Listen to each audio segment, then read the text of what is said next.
เมื่อยวะเมื่อยปะท็อปเมื่อยไม่จะฮอบละท็อปน่ะได้2ยังฮอบที่3เนาะรับตาแล้วบริจาคยางแล้วท็อปเดี๋ยว3ฮอบได้เหมือนอันวะนับสิเขาบอกแล้วมีคนบริจาคยางแล้ว3ฮอบกับเก่งสุดยอดละเอาบันนี้หอบสุดท้ายบันนี้4 ฮอบมืออื่นจะเอา4ฮอบมีแล้ว4ฮอบเปล่า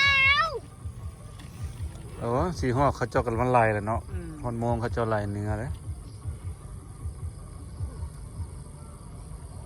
มื่อนี้คนนอนไปเริ่มสตาร์ทจับถูกอันโทน้ำก้อนไปนำไปเอาไปทิมอยู่ถังไปทิวจับเอาฝามันไว้ลูกไปจับดุนไปนี่ลุกอึ๊บ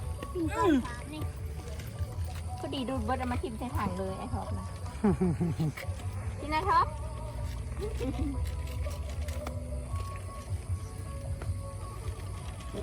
เอาได้ยังก่อน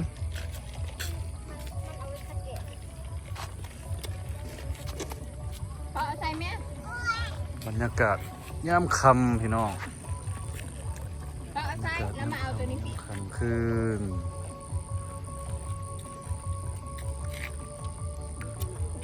กินมัด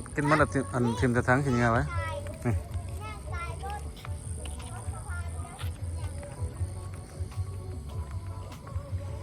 บรรยากาศยามค่ำพี่น้องบึงธาตุหลวงมาออกกำลังกายจนค่ำโอ้ยบรรยากาศยามแดงน้ำอากาศก็เริ่มเย็นแหละยังอีกหอบสุดท้าย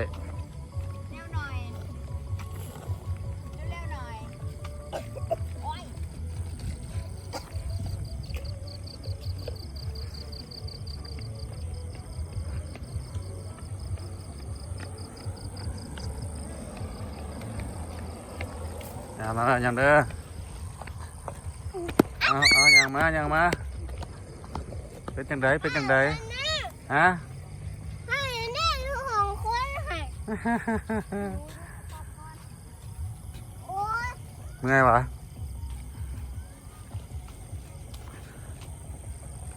อย่าหลาบเด้อวันนี้เด้อมันนา4 หอบแล้วมาเด้อ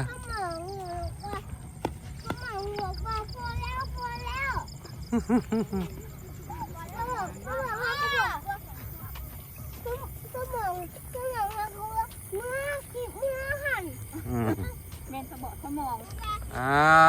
เก่งยัง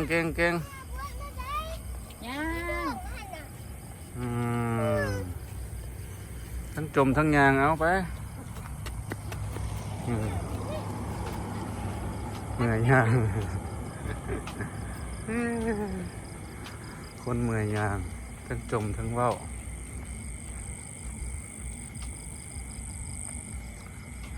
โอ้อากาศกำลังดีนี่นะน้ำหมอกกำลังลงเย็นแต่ได้บาทเนี่ยน้ำหมอกลงพี่น้องอากาศเย็นสบายยางอาจจะเหือออก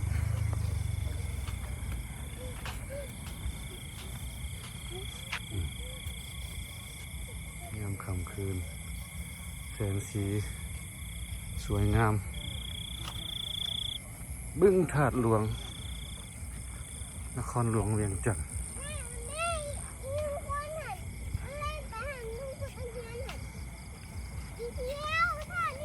บรรยากาศงามๆมาฝากพี่น้อง